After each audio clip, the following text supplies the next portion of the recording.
His fame spread quickly through soldiers' letters, both Union and Confederates, that were often read aloud on family hearths.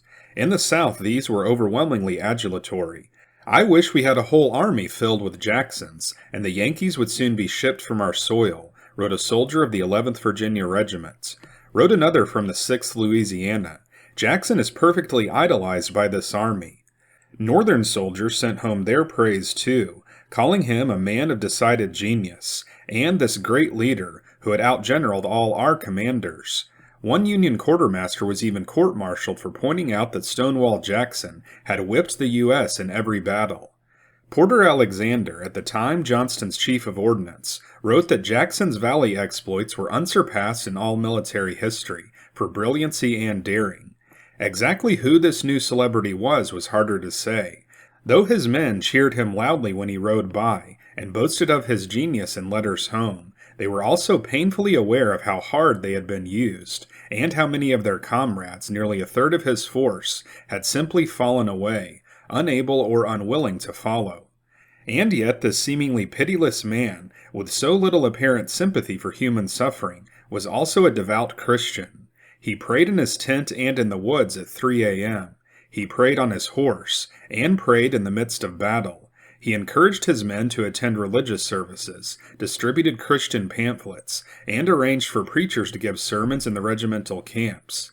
Christians especially took note that he insisted on giving God credit for his victories, and even refused to read newspapers that proclaimed his own renown. This was not mere convention or pro forma humility. He genuinely feared that pride and excessive ambition would anger God and destroy the Confederacy. The manner in which the press, the army, and the people seem to lean upon certain persons is positively frightful, he told his brother-in-law D.H. Hill, referring to himself. "They are forgetting God and the instruments he has chosen. It fills me with alarm." He wrote his Lexington pastor, the Reverend William S. White, asking him to warn his congregation that, if we fail to trust in God and give him all the glory, our cause is ruined. In all this, he seemed to many to be the epitome of the selfless leader, a commodity in short supply in both armies. "No thought of personal advancement, of ambition or applause," wrote Robert Lewis Dabney, his chief of staff at the time, "ever for the one instant divided the homage of his heart with his great cause." This was an excerpt from S.C. Gwynne's 2014 book, Rebel Yell, The Violence, Passion, and Redemption of Stonewall Jackson. I finished this book this past summer, and I highly recommend it. On September 10, 2025, Charlie Kirk was assassinated by a radical leftist in front of a huge crowd at Utah Valley University, who had gathered for one of his Turning Point USA events. Charlie Kirk's death and the public outpouring of sorrow reminded me of the reaction to the death of Stonewall Jackson in May of 1863. Both men were devout Christians, and their religion motivated most of their actions, yet neither were preachers or clergymen, but they both had a bigger effect in spreading their religious beliefs than almost any clergyman of their day. The outpouring of grief and sorrow at their deaths was also at a similar level. So, as a tribute to Charlie Kirk, in this episode I am going to read an account of the untimely death of Stonewall Jackson, and the nation's stunned and solemn reaction to it. I do not intend to make any claims about which side was right in the Civil War, or which side Charlie Kirk would have supported, but my intention is to focus on their similarities as devout Christian leaders who changed the world around them in both life and death. We will be reading from this book, Life and Campaigns of Stonewall Jackson. This book was published in 1866 by Robert Lewis Dabney, a Presbyterian minister who served under Jackson as his chief of staff, and was also his third cousin by marriage. So here is the story of the fall of a great man, Thomas J. or Stonewall Jackson, and the nation's stunned reaction to it. The men, leaving their places in the ranks, were clustering in groups to discuss the triumphs of the evening, and many were reclining at the roots of the trees. They had now marched more than 20 miles since the morning, had fought over 3 miles of difficult ground, and their weariness demanded repose. General Jackson, perceiving this, determined to relieve his front line by replacing them with the fresh troops of A.P. Hill, who had closely followed up his advance, keeping the head of his columns a little behind the line of battle, upon both margins of the turnpike. He therefore directed that general to file a part of his brigade to the right, and a part to the left of the highway, to replace those of Rhodes and Colston, which were to be withdrawn to the second line, as fast as others were ready to take their places. But his vigilance was dissatisfied with the disorder to which the men in front had yielded. He knew that the present quiet was but a lull in the storm of war, and that the completion of his own movement would be so ruinous to Hooker, it was impossible that general could fail to make another attempt to arrest it. He therefore expected another collision with fresh troops, and knew not when it might begin.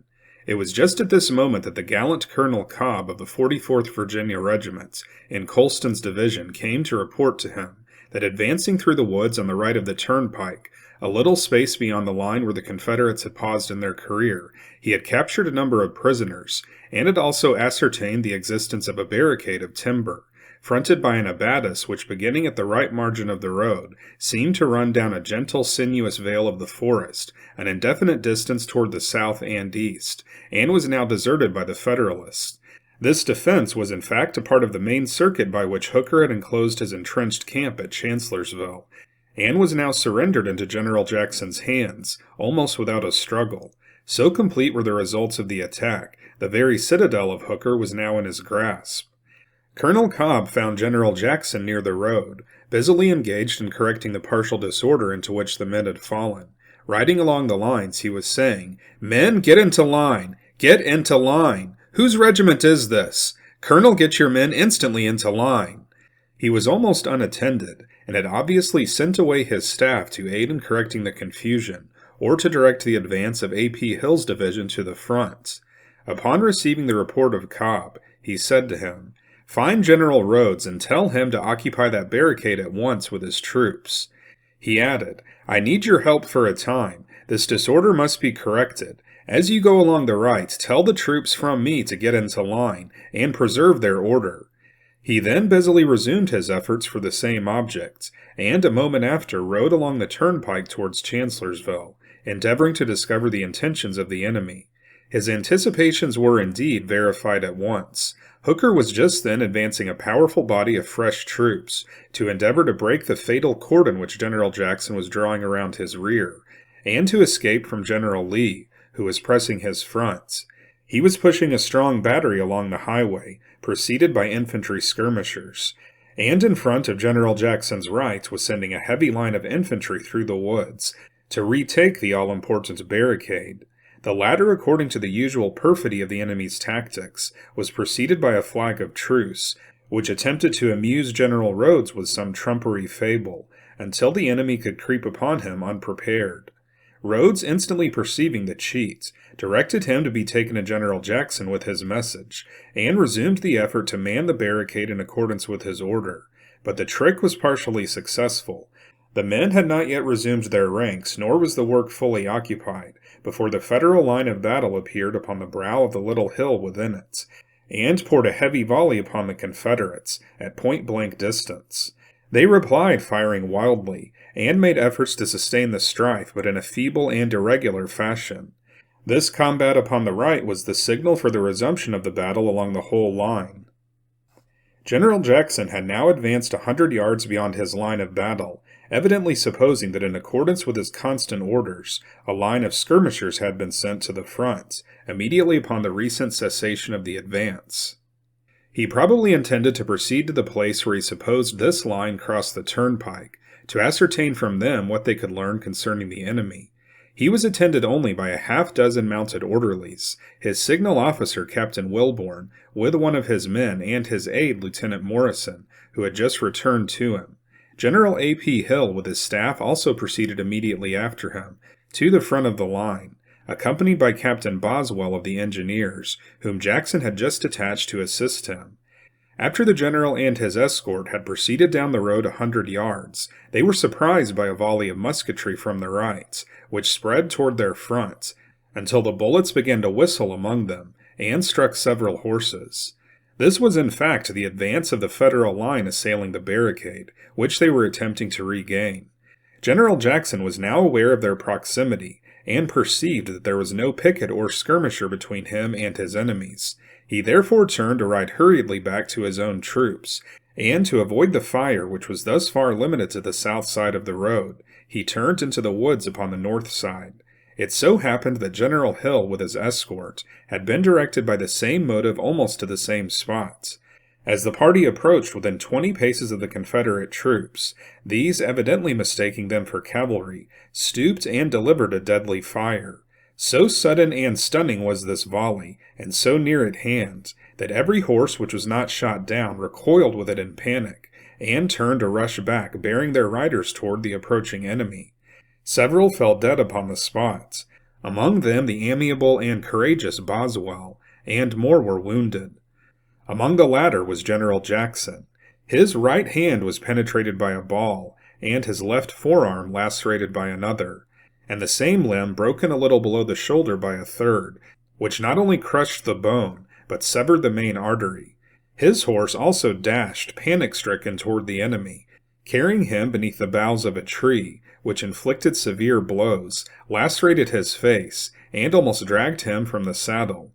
His bridle hand was now powerless, but seizing the reins with his right hand, notwithstanding its wound, he arrested his career, and brought the animal back toward his own lines. He was followed by his faithful attendant, Captain Wilbourn, and his assistant, Gwynne, who overtook him as he paused again in the turnpike, near the spot where he had received the fatal shots. The firing of the Confederates had now been arrested by the officers, but the wounded and frantic horses were rushing without riders through the woods, and the ground was strewn with the dead and dying. Here General Jackson drew up his horse, and sat for an instant gazing toward his own men, as if in astonishment at their cruel mistake, and in doubt whether he should again venture to approach them. To the anxious inquiries of Captain Wilbourn he replied that he believed his arm was broken, and requested him to assist him from his horse, and examine whether the wounds were bleeding dangerously. But before he could dismount, he sunk, fainting into their arms, so completely prostrate that they were compelled to disengage his feet from the stirrups. They now bore him a few yards into the woods north of the turnpike, to shield him from the expected advance of the Federalists, and while Gwynne was sent for an ambulance and surgeon, Wilbourn proceeded, supporting his head upon his bosom, to strip his mangled arm and bind up his wound. The warm blood was flowing in a stream down his wrist, his clothing impeded all access to its source, and nothing was at hand more efficient than a penknife to remove the obstructions.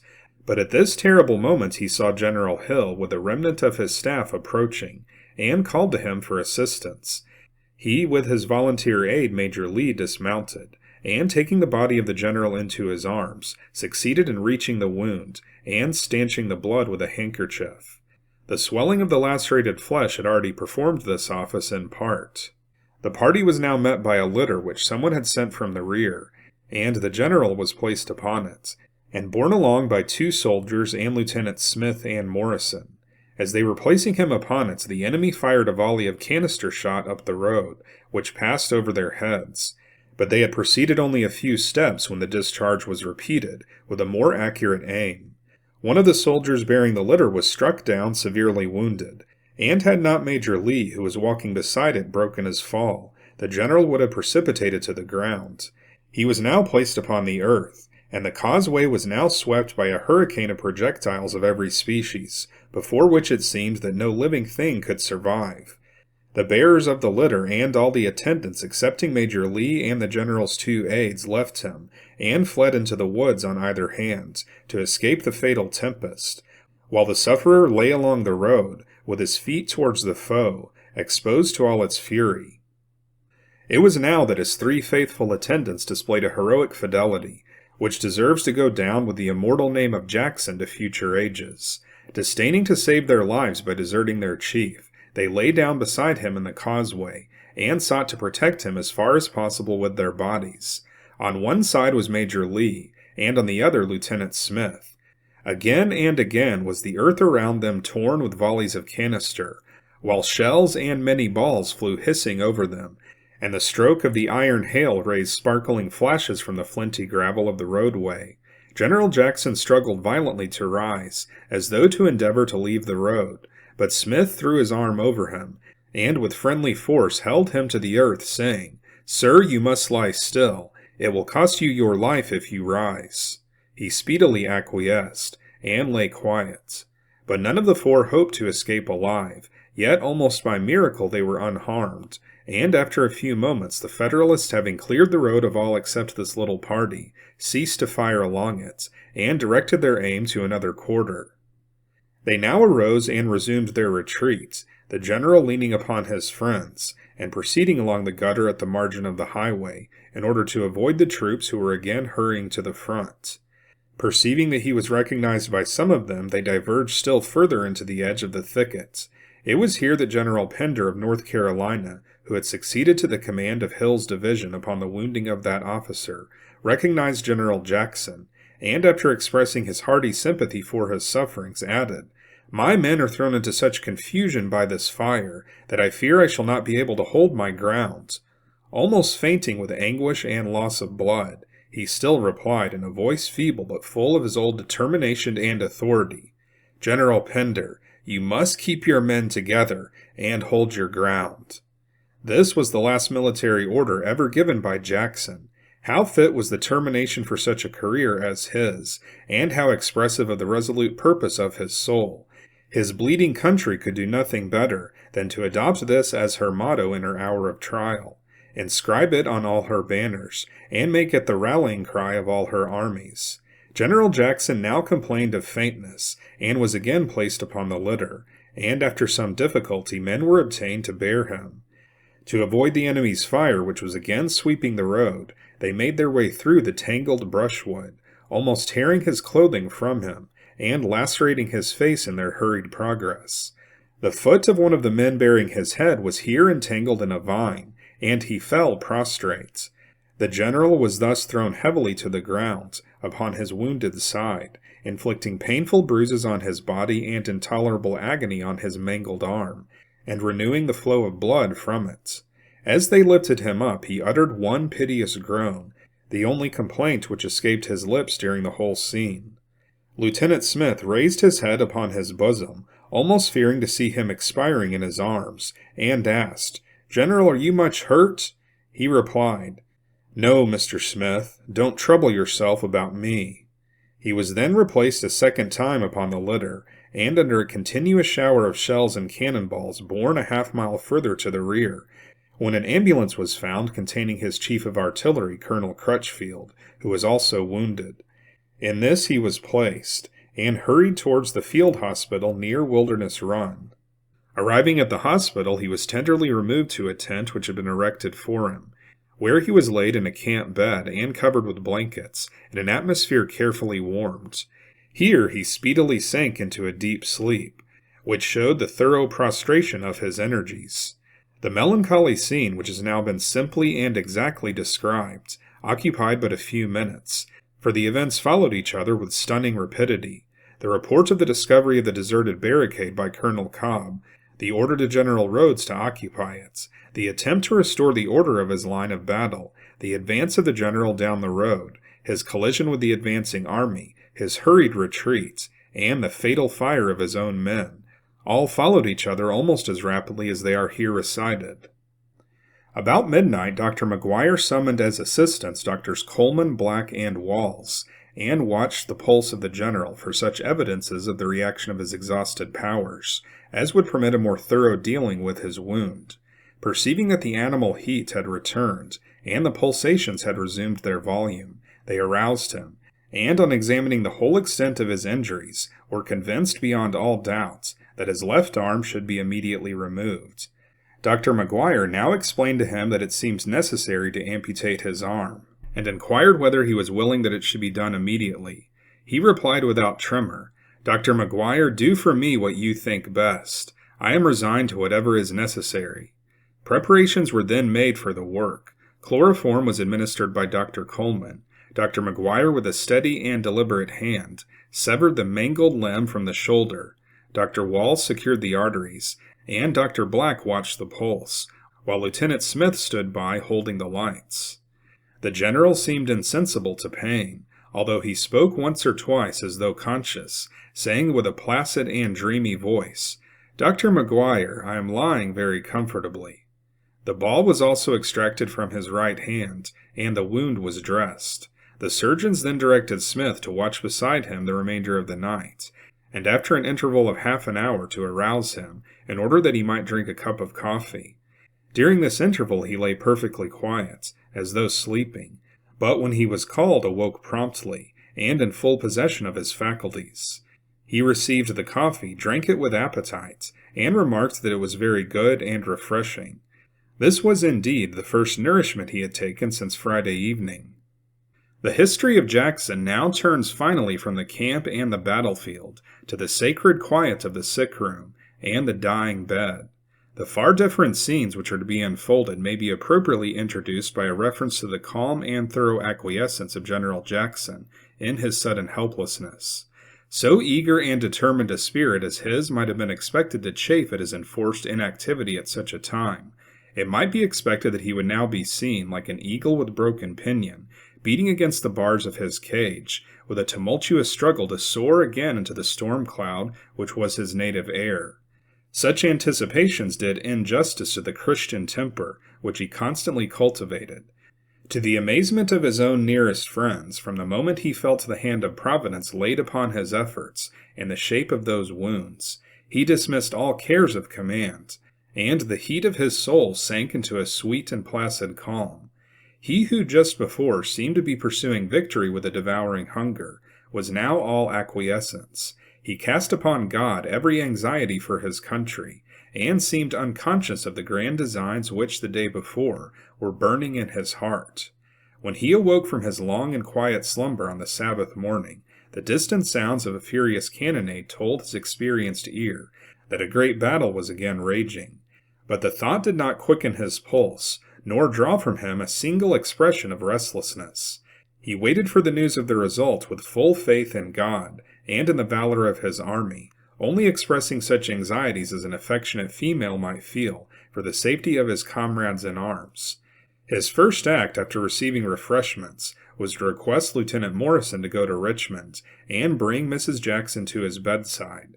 He then admitted his chaplain, Reverend Mr. Lacey, who had just arrived, and learned his misfortune to his tent. As he entered and saw the stump where the left arm had lately been, he exclaimed in distress, "Oh, General, what a calamity!"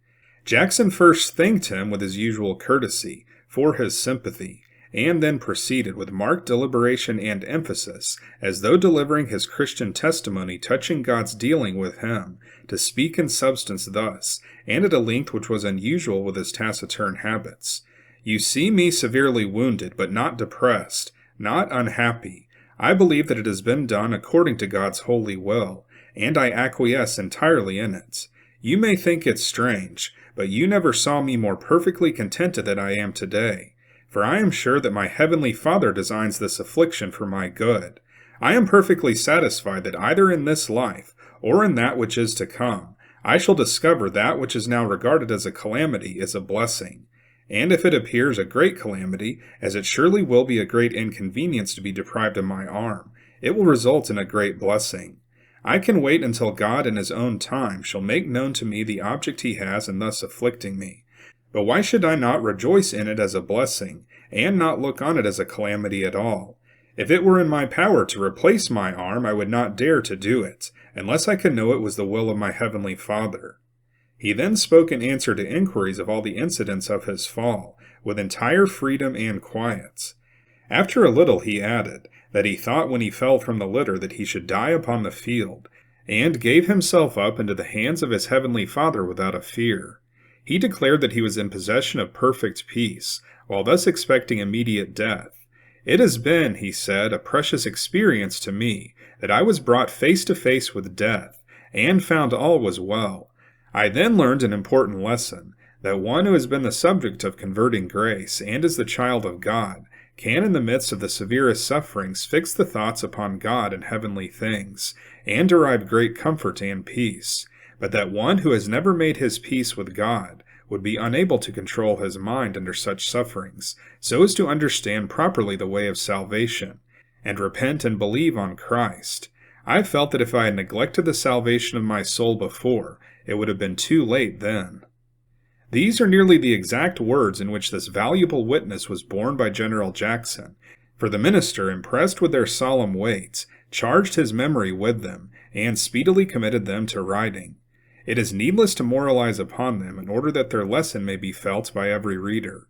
The general was disposed to speak yet more upon these themes, but acquiesced in the friendly caution of his nurse and physician, and remained for a long time in perfect quiet. About 11 o'clock a.m., Captain Douglas, his assistant inspector, arrived from the field with definite news of the victory, and taking his faithful nurse, Lieutenant Smith, aside, detailed such things as he thought would most interest the general. The latter went into the tent and recited them to him, relating among other things the magnificent onset of the Stonewall Brigade. General Stuart had gone to them at the crisis of the battle, and pointing out to them the work which he wished them to do, had commanded them to charge and remember Jackson, whereupon they had sprung forward, and driving before them threefold numbers, with irresistible enthusiasm had decided the great day. The general listened with glistening eyes, and after a strong effort to repress his tears, said, "It was just like them to do so, just like them. They are a noble body of men." Smith replied, "They have indeed behaved splendidly, but you can easily suppose, General, that it was not without a loss to many valuable men." His anxiety was immediately aroused, and he asked quickly, "Have you heard of anyone that is killed?" Said Smith, "Yes, sir, I am sorry to say that they have lost their commander." He exclaimed, "Paxton? Paxton?" Smith said, "Yes, sir, he has fallen." Thereupon he turned his face to the wall, closed his eyes, and remained a long time quiet, laboring to suppress his emotion. He then, without any other expression of his own sense of bereavement, began to speak in a serious and tender strain of the genius and virtues of that officer. Smith said that Mr. Lacey had talked confidentially with General Paxton about his spiritual interests, had found him by no means the stranger that some supposed him to the religion of the heart, and believed him a regenerate man. Jackson replied in a tone of high satisfaction, "That's good, that's good." It may be added in confirmation of this judgment that the last occupation of General Paxton on the battlefield, after he had placed his regiments in position, was to employ the interval of leisure in reading his New Testament, and that as he received the order to carry them into action, he replaced the book in his pocket, and accompanied his command to move, with a brief exhortation to those around him, to entrust their safety into the hand of the Almighty, and the faithful performance of their duty. It was by this Christian courage that the victories of the Confederacy were won. General Jackson now directed Lieutenant Smith to obtain materials for writing, and dictated to him a note to General Lee. In the most unpretending words, he stated that he had been disabled by his wounds, and had accordingly demitted his command to the general next him in rank, A.P. Hill. He then congratulated the commander-in-chief upon the great victory, which God had that day vouchsafed to his arms. He received soon after the note of General Lee, which was given above. When this was read to him, he was evidently much gratified, and after a little pause said, "General Lee is very kind, but he should give glory to God." At a later hour he remarked, "Our movement yesterday was a great success. I think the most successful military movement of my life, but I expect to receive far more credit for it than I deserve. Most men will think that I had planned it all from the first, but it was not so. I simply took advantage of circumstances as they were presented to me in the providence of God. I feel that His hand led me. Let us give Him all the glory." On Monday morning he appeared so exceedingly well that it was determined to attempt the journey to his home in Lexington. A mattress was placed in an ambulance, and he was laid upon it, with every appliance for his comfort which could be devised. Dr. McGuire took his place within by his side, while Lieutenant Smith rode near, and Mr. Hotchkiss with a party of pioneers preceded the vehicle, removing everything from the road which might cause a jostle to the sufferer. He seemed bright and cheerful during the journey, and conversed with spirit concerning military affairs and religion. The route taken led southward by Spotsylvania Courthouse, and the distance to Guinea's was thus made 25 miles. The road was encumbered by the army teamsters, usually a rude and uncouth race, conveying supplies to the army at Chancellorsville. But when they were told that the ambulance contained the wounded general, they made way for it with tender respect. and their frequent reply to the escort was, "I wish it was I who was wounded." At nightfall, the party reached the house of Mr. Chandler, near the railroad station, whose hospitality General Jackson had shared the previous winter when he first came to the valley.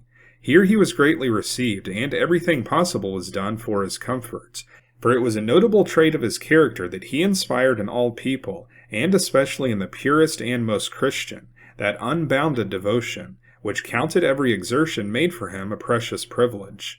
The house of Mr. Chandler was already full of wounded officers, to whom he sent by his attendants most courteous and sympathizing messages. On Monday morning General Jackson awoke refreshed, and his wounds were pronounced to be in an admirable condition. He now began to look forward to his restoration to his command, and inquired of Dr. McGuire how many weeks would probably elapse before he would be fit for the field.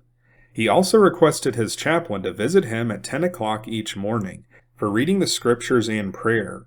These seasons were the occasions of much religious conversation, in which he unbosomed himself with unusual freedom and candor. He declared that his faith and hope in his Redeemer were clear. He said he was perfectly willing to die at that time, but believed that his time was not yet come, and that his heavenly Father still had a work for him to do in defense of his beloved country, and that until that was completed he should be spared. However, after Monday, the bright promise of his recovery began to be overcast. Pain and restlessness gradually increased, and he was necessarily limited in conversation. It became necessary again to resort to his favorite remedy, the wet napkins, and to employ anodynes to soothe his nerves. Under the influence of the opiates, his sleep now became disturbed and full of dreams. He several times inquired anxiously about the issue of the battles. On Tuesday he was told that Hooker was entrenched north of Chancellorsville, when he said, "That is bad, very bad." Falling asleep afterwards, he aroused himself again, exclaiming, "Major Pendleton, send in and see if there is higher ground back of Chancellorsville." His soul was again struggling in his dreams for his invaded country, and he thought of his artillery crowning some eminence, and thence pelting the intruder from his stronghold. It was also on this day that the whole line of railroad was agitated with rumors of the approach of Stoneman's vagrant cavalry, which had attacked Ashland, and was expected to advance thence from Fredericksburg, ravaging all the stations. General Jackson expressed the most perfect calmness in view of this danger, and said that he doubted not if they captured him, God would cause them to treat him with kindness. The confusion prevalent along the railroad had retarded Mr. Morrison in his journey to Richmond, and now made it dangerous for Mrs. Jackson to travel by that route. On Thursday, however, she determined to delay no longer, and setting out by railroad reached Mr. Chandler's in the forenoon. But meantime the symptoms of General Jackson's case had become still more ominous. Wednesday brought a cold, drenching rain with a chilling atmosphere, unhealthy for his enfeebled system. Wednesday evening Dr. McGuire, who had scarcely permitted himself to sleep for 3 or 4 nights, overpowered by fatigue, retired to rest. But during the night the general began to complain of an intense pain in his side, and urged his servant Jim, who was watching with him, to apply wet towels. He complied, but the remedy failed to bring relief, and as morning approached he summoned the doctor again. The general was found with a quickened pulse, laboring respiration, and severe pain.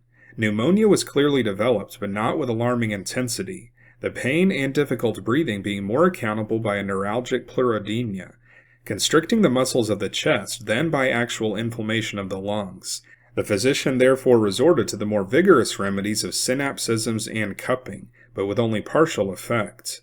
The chaplain was now dispatched to the army, which had returned to its old quarters near Fredericksburg, to bring the general's family physician, Dr. Morrison, now chief surgeon of Early's division. Mr. Lacey, while seeking him, called on General Lee, and told him that the general's condition was more threatening.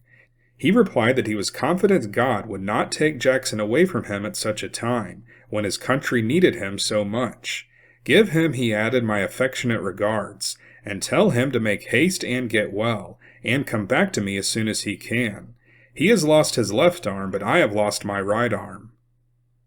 Meantime, Mrs. Jackson had arrived with her infants. The duties of the sick room delayed her introduction for an hour, and they sought to prepare her feelings for the change which she must see in her husband.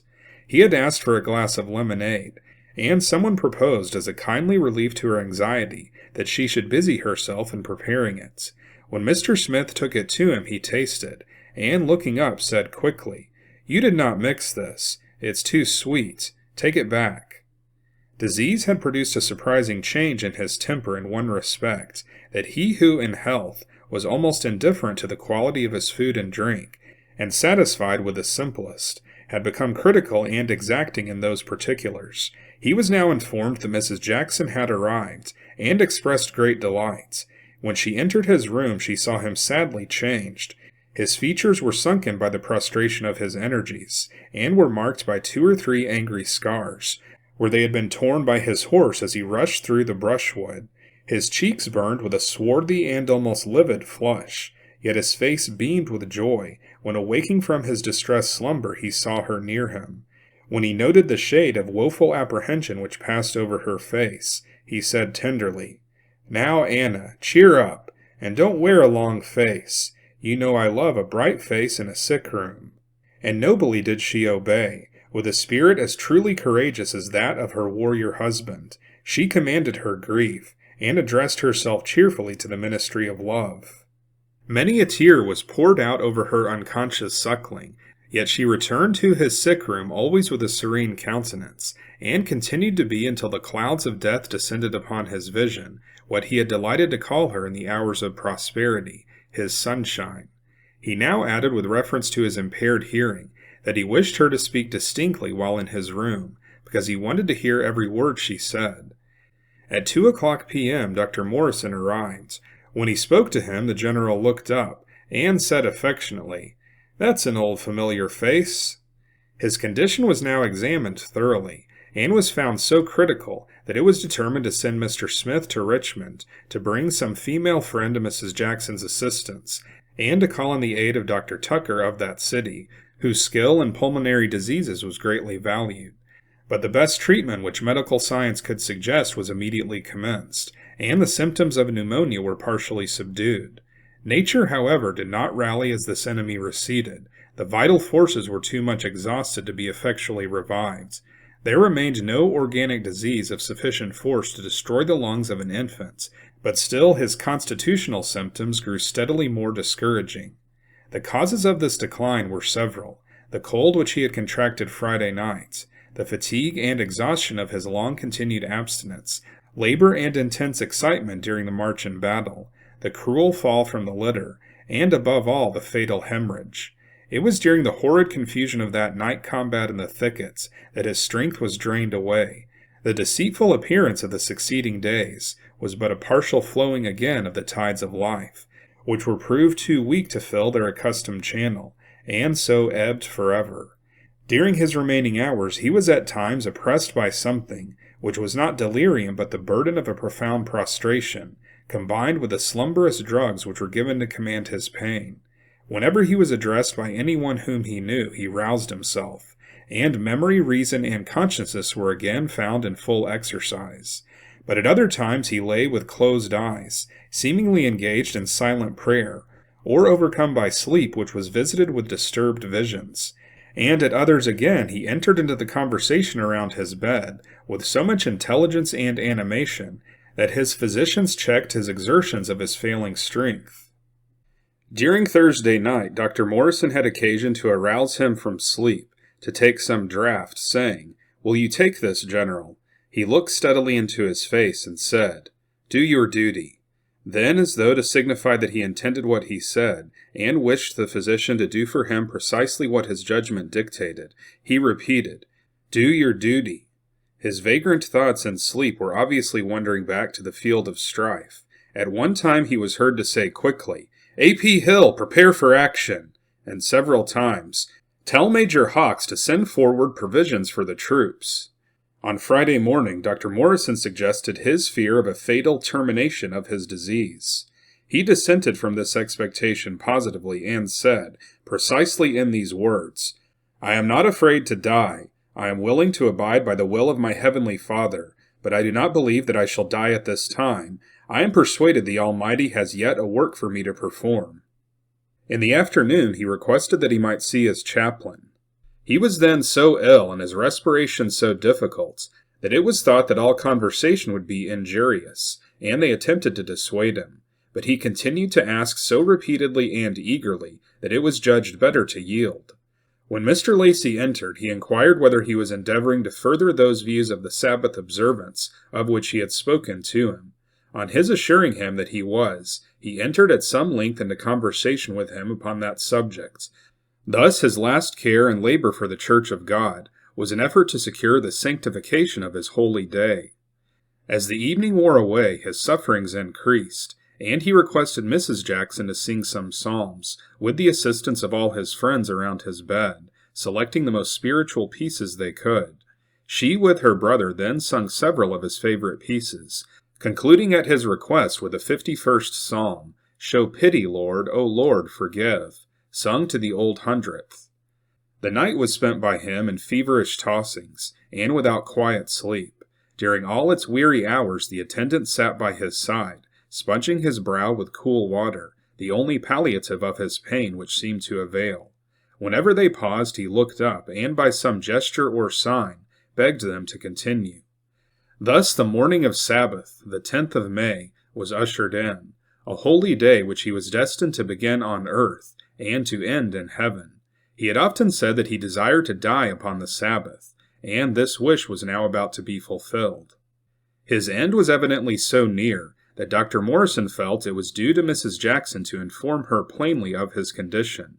She remembered that he had often said, when speaking of death, that although he was willing to die at any time, if it was the will of God, he should greatly desire to have a few hours' notice of the approach of his last struggle. She therefore declared that he must be distinctly informed of his nearness of death, and agonizing as was the task, she would herself assume the duty of breaking the solemn news to him. He was now laying quiet, and apparently oppressed by the incubus of his deep prostration. She went to his bedside and aroused him, when he immediately recognized her, although he did not appear at first to apprehend distinctly the tenor of her announcements. The progress of the disease had now nearly robbed him of the power of speech. She repeated several times, "Do you not feel willing to acquiesce in God's allotment, if he wills you to go today?" He looked at her full in the face, and said, with difficulty, "I prefer it." Then, as though fearing that the intelligence of his answer might not be fully appreciated, he said again, "I prefer it." She said, "Well, before this day closes, you will be with the blessed Savior in his glory." He replied with great distinctness and deliberation, "I will be an infinite gainer to be translated." He had before requested that the chaplain should preach as usual at his headquarters, but he now seemed to be oblivious of the fact. When Colonel Pendleton, his adjutant, entered the room, he greeted him with his unfailing courtesy, and then asked who was preaching at headquarters. When he was told that the chaplain was gone to do it, he expressed much satisfaction. Mrs. Jackson now determined to employ the fleeting moments to learn his last wishes, first asking him for one final assurance more that his Savior was present with him in his extremity.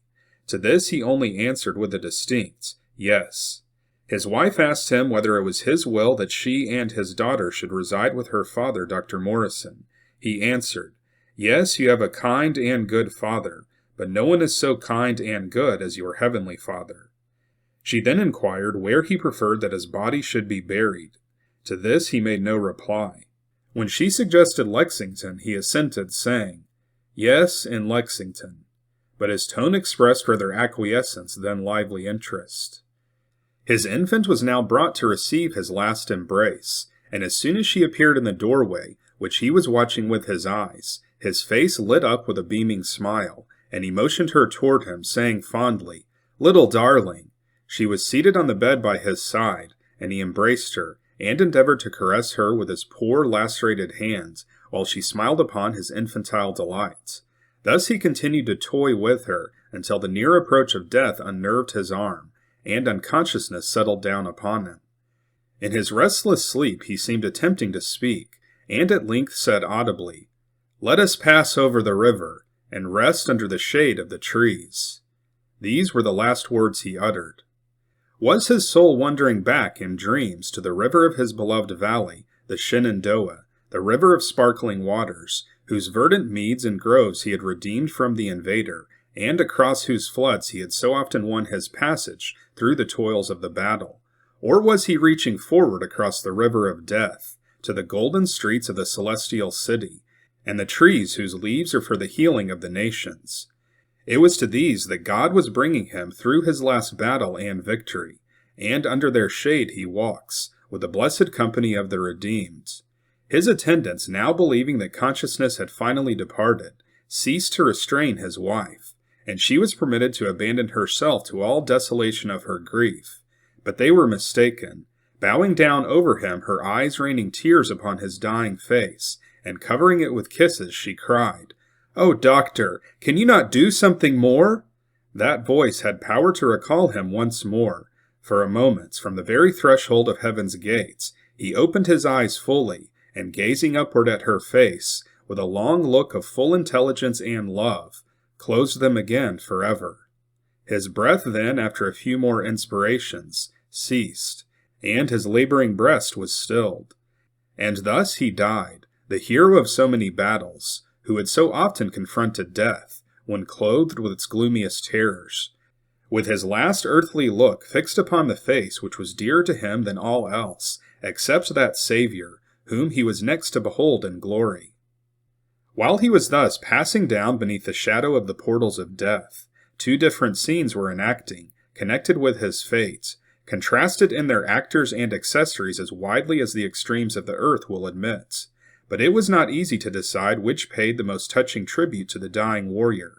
Mrs. Chandler, the hostess to whose affectionate hospitality the general was now indebted for a shelter, had a daughter of 5 years old, whose heart he had won as he stole the hearts of all the ingenuous during his short visit of the previous winter. This winning child had noticed the tears which moistened her mother's cheeks as she was engaged about her household duties, and for a long time had followed her about the house with a restless and wistful countenance. At length she ventured to ask, "Mamma, will General Jackson die?" She was told that the doctor said they could not save him, and he was going to die. Fixing her large, solemn eyes upon her mother's face, with a look of intense earnestness, she replied, "Oh, I wish God would let me die for him, for if I did, you would cry for me. But if he dies, all the people in the country will cry." The contemporaneous scene was at the quarters of the staff of General Jackson's corps, where a vast congregation of nearly 2,000 men, with the commander-in-chief and a brilliant assemblage of generals, was collected for public worship. When General Lee saw the chaplain approaching, he met him and anxiously inquired after the sufferer's condition. He was told that it was nearly or quite hopeless, when with great feeling he said, "Surely General Jackson must recover. God will not take him from us now that we need him so much. Surely he will be spared to us, in answer to the many prayers which we offered for him." He afterwards added, "When you return, I trust you will find him better. When a suitable occasion occurs, give him my love, and tell him that I wrestled in prayer for him the last night, as I never prayed, I believe, for myself." With these words he hastily turned away, to hide his uncontrollable emotion. This message has not yet been delivered. After public worship, in which the whole multitude was melted into grief while joining in the prayers for his recovery, Mr. Lacey returned, only to find him gone. He had expired about 3 o'clock in the afternoon. The dying scene has now been exactly related, without any attempt at dramatic embellishments, for it is believed that his faithful and homely narrative will be more impressive to every rightly constituted mind than any effort of literary art.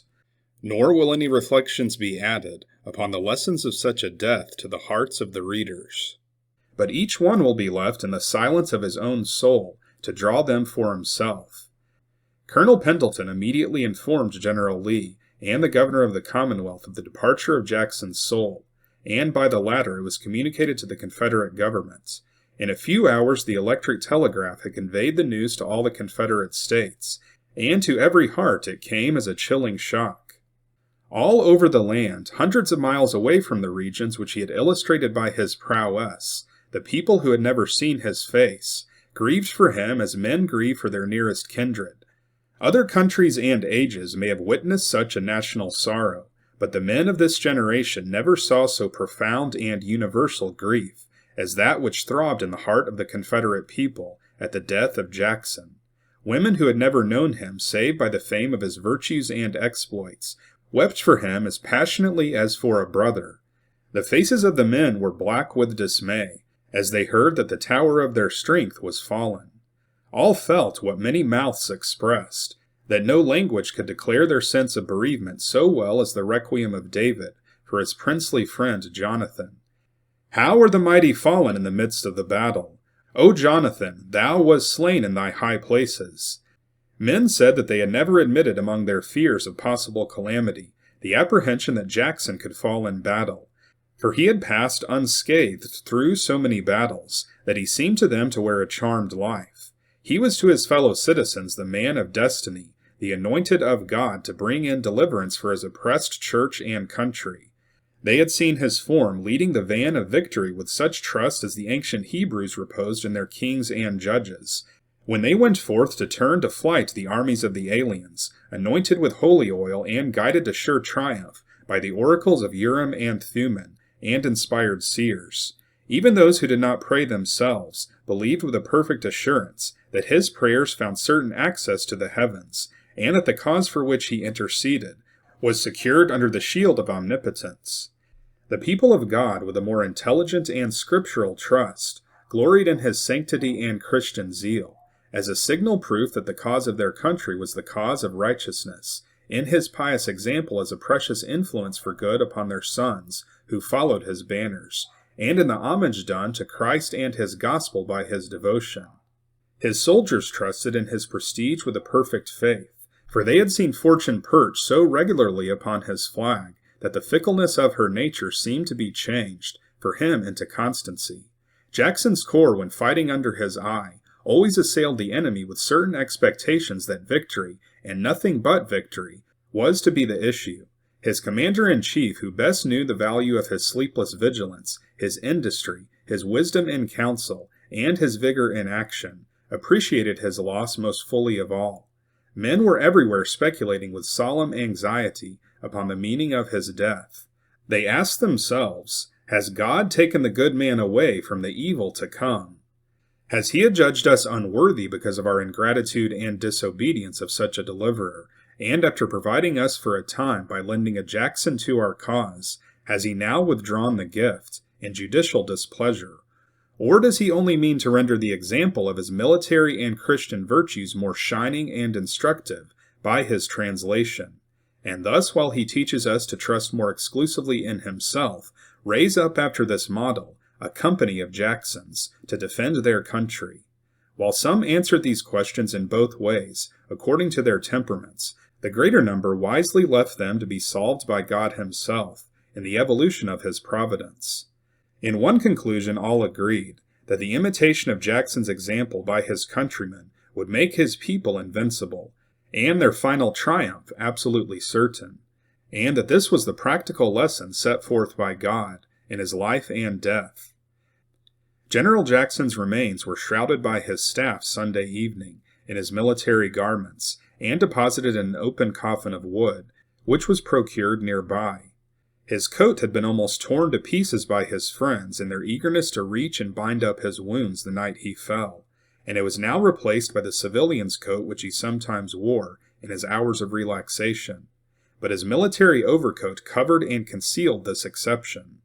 The Congress of the Confederate States had a short time before adopted a design for their flag, and a large and elegant model had just been completed, the first ever made, which was intended to be unfurled from the roof of the Capitol. This flag the President now sent, as the gift of the country, to be the winding sheet of the corpse. The governor of Virginia, assuming the care of the funeral, sent up a metallic coffin with a company of embalmers on Sunday nights, together with a deputation of eminent civilians and military men, to escort the remains to Richmond. During that night they were finally prepared for the tomb, and on Monday morning, May 11th, were conveyed to the Capitol by a special train, attended by the general's staff, his widow, and her female friends, and the governor's committee. When they approached the suburb through which the Fredericksburg Railroad enters the city, the gathering throng warned them to pause and seek a more quiet approach for the afflicted ladies. The train was therefore arrested, and the wife of the governor, receiving Mrs. Jackson and her attendants into her carriages, drove rapidly and by circuitous and less frequented streets to the mansion on the Capitol Square. The cars then slowly advanced into the city, through an avenue which, for 2 miles, was thronged with myriads of men and women. Business had been suspended, and the whole city, as one man, was come forth to meet the mighty dead.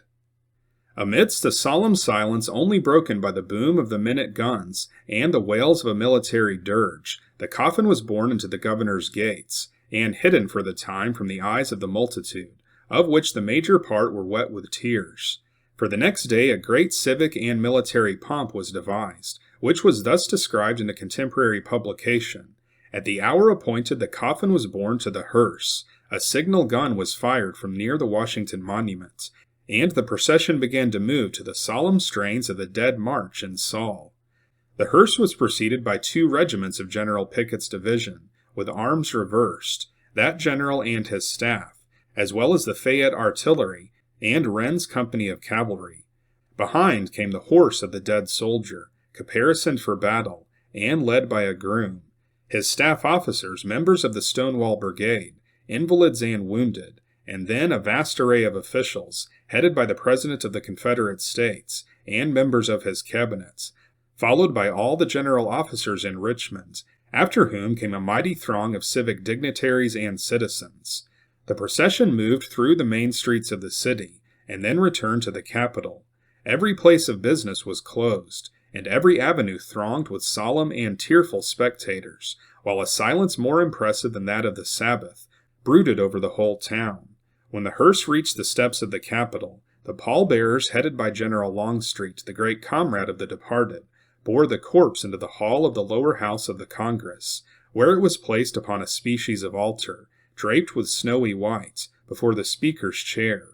The coffin was still enfolded with the white, blue, and red of the Confederate flag. There the head was uncovered, and the people were permitted during the remainder of the day to enter and view the features of the dead for the last time. The face was found to be in perfect repose. The livid flush of fever had passed away. The broad and lofty forehead was now smooth and snow-white, the cheeks thin and bronzed by sun and breeze, the expressive mouth firmly closed, while an expression of shining calm shed a species of ghostly radiance over the countenance. During the whole afternoon, the people streamed through the room. Ladies, legislators, old men, children, rugged soldiers, in a mingled silent throng, looked a moment on the dead's face, and passed out another way, until 20,000 persons had paid this last tribute of affection.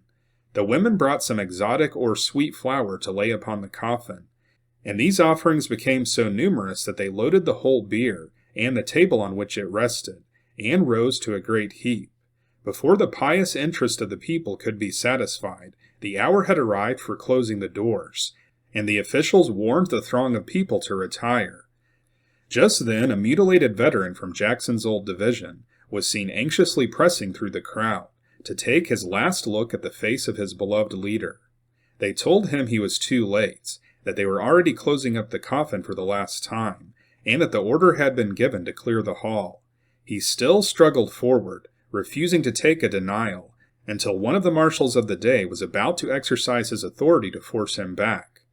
Upon this, the old soldier lifted the stump of his right arm toward the heavens, and with tears running down his bearded face, exclaimed, "By this arm which I lost for my country, I demand the privilege of seeing the general once more."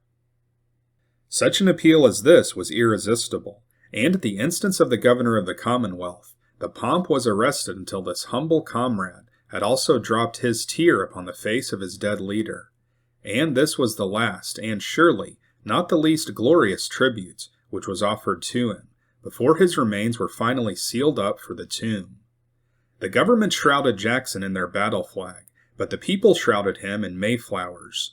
The former contributed to the funeral pomp the outward circumstances of grandeur, the procession, the drooping banners, the dirge, and the gloomy thunders of the burial salutes. But the true tribute paid to the memory of Jackson was that given by the unprompted homage of the people. No ceremonial could be so honorable to him as the tears which were dropped around his corpse by almost every eye, and the order and solemn quiet in which the vast crowds assembled and dispersed. No such homage was ever paid to an American. On Wednesday, the coffin, followed now by the widow and the general's staff, was carried by way of Gordonsville to Lynchburg. At every station, the people with a similar spirit were assembled in crowds, with offerings of flowers. At Lynchburg, the scenes of Richmond were repeated, and the remains were placed upon a barge in the canal, to be conveyed in that way to Lexington. They reached the village Thursday evening, and were borne by the cadets to the Military Institute, where they were laid in the lecture room which Jackson had occupied as professor, and guarded during the night by his former pupils. Friday the 15th of May they were finally brought forth to the church where he had so much delighted to worship, and committed to his venerable and weeping pastor, Dr. White. This good man then celebrated the last rites, before a great multitude of weeping worshippers, with an unpretending simplicity and tenderness, far more appropriate to the memory of Jackson than the pomp of rhetoric. Thence they bore the coffin, followed by the whole population of the vicinage, to the village burying ground, and committed it to the earth. His grave was marked by nothing but a green mound, and the fresh garlands which the love of the people, unbidden, had never forgotten to renew. The cemetery covers the smooth crest of a hill, which swells up at the western entrance of the village, and commands a full view of all the smiling landscape, and of the great ramparts of the mountains in which it is encircled. It is a fit resting place for the body of the modest hero, amidst the village fathers, whose virtues had blessed their happy Christian homes with the peaceful sounds of domestic life, and of the Sabbath worship nearby, whose sanctities Jackson died to protect from the polluting invader. At the distance of a few steps rest the remains of his lamented comrade, General Paxton, and of his cousin, Alfred Jackson, who gave his life for the liberties of his native soil, which had exiled him for his patriotism. There is no mark to distinguish the grave of Jackson, the humblest in all that simple resting place, but the stranger needs none to guide him to it. Multitudes of feet, in their pilgrimage to it, have worn a path which cannot be mistaken, and no Confederate ever passes the spot without turning aside to seek a new lesson of patriotism and fortitude from the suggestions of the scene. The Stonewall Brigade, while expressing their sense of their bereavement, asked permission to assume the task of building his tomb. An association of gentlemen also began to raise funds to erect at the Capitol a grand monument to his memory. The continuance of the war has prevented the completion of both of these designs for the present. It would be tedious to recite all the formal expressions of sorrow made by the military, legislative, and judicial bodies of the country. Only the general order of Lee announcing his death to the army will be appended, as giving utterance in the most happy and dignified terms to the universal grief. Headquarters, Army of Northern Virginia, May 11, 1863. General Orders No. 61. With deep grief, the commanding general announces to the army the death of Lieutenant General T.J. Jackson, who expired on the 10th instant, at 3:15 p.m. The daring skill and energy of this great and good soldier, by the decree of an all-wise providence, are now lost to us. But while we mourn his death, we feel that his spirit still lives, and will inspire the whole army with his indomitable courage and unshaken confidence in God, as our hope and strength. Let his name be a watchword to his corps, who have followed him to victory on so many fields. Let his officers and soldiers emulate his invincible determination to do everything in the defense of our beloved country. R. E. Lee, General. The narrative of General Jackson's career is now closed. The full description given of his person, character, and capacity at a former part of this work makes it unnecessary to enter at length into a discussion of his merits as a commander here.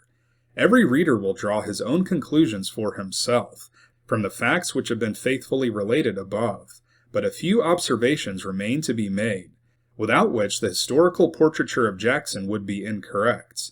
It is to be remarked that while he rose very rapidly in the first 2 years of this war to the foremost place as a great soldier, none of his comrades have yet displaced him from his eminence. His reputation is manifestly no 9 days' wonder, but one which is destined to endure, and to leave his name among the great of all ages. Few or none of those who inhabit with him the temple of fame won their way to it by a career so short. All of the events by which his glory was earned are comprised within 2 years' time. As a strategist, the first Napoleon was undoubtedly his model. He had studied his campaigns diligently, and he was accustomed to remark with enthusiasm upon the evidences of his genius. He said that he was the first to show what an army could be made to accomplish, and to replace the old technical art of war with the conceptions of true science. Napoleon had shown what was the value of time as an element of strategic combinations, and had evinced that good troops could be made, if well cared for, to march 25 miles daily, and win battles besides.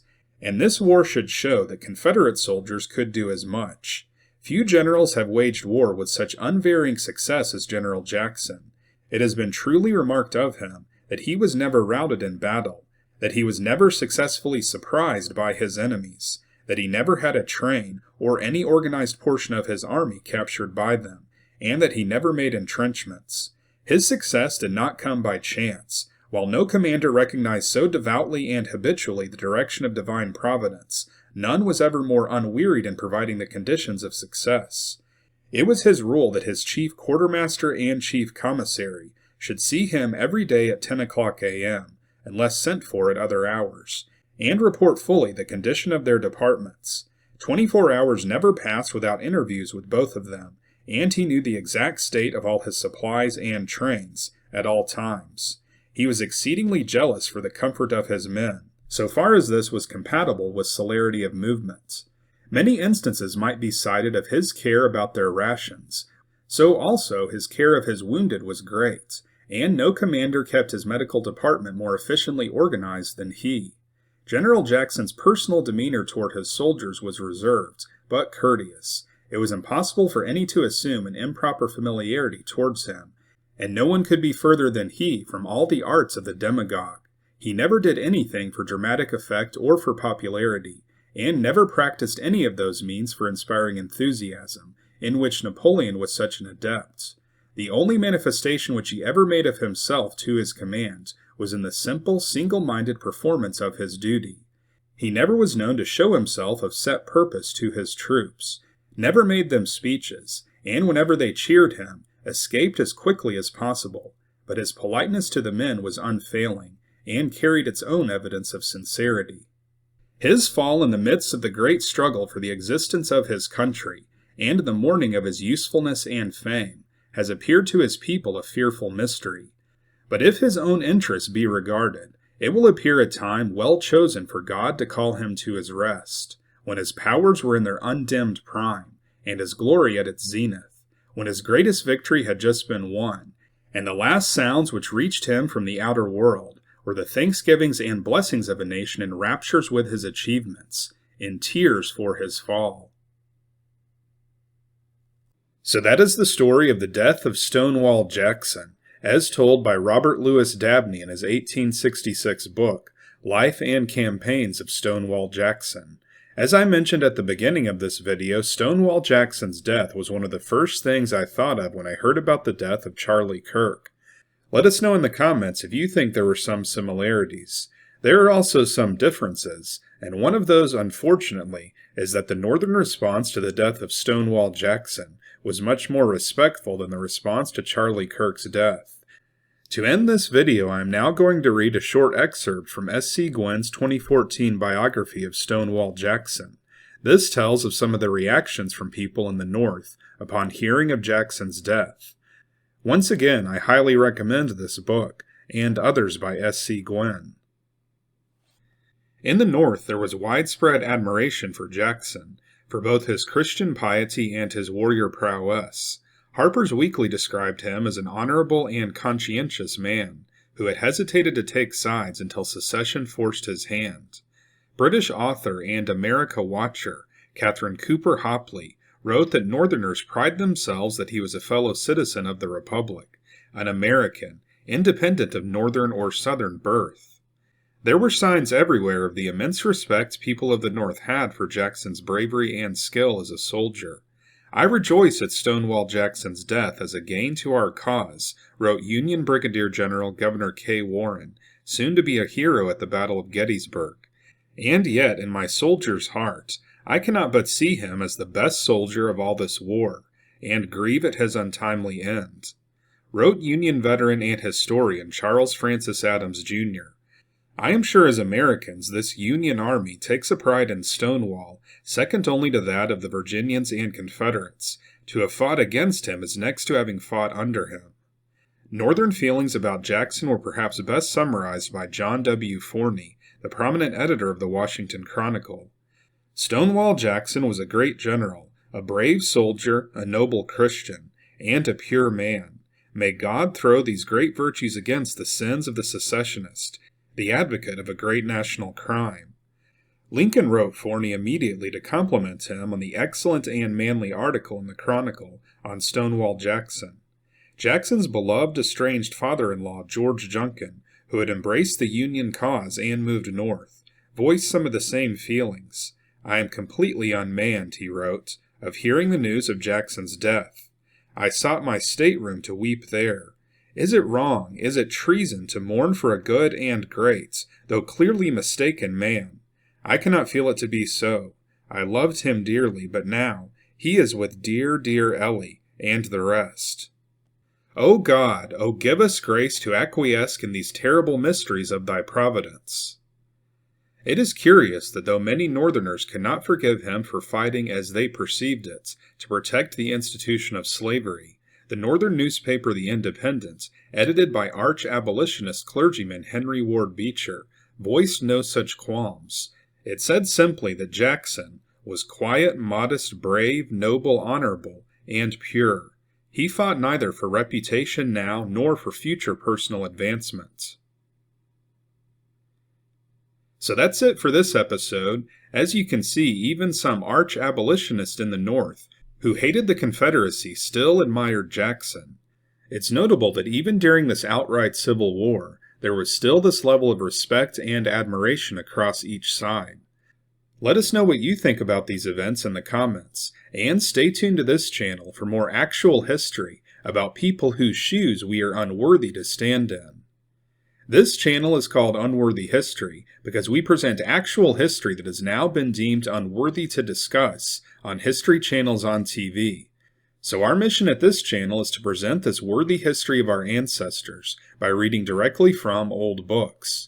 If you'd like to support our mission at this channel, then you can join our Patreon page or become a YouTube channel member.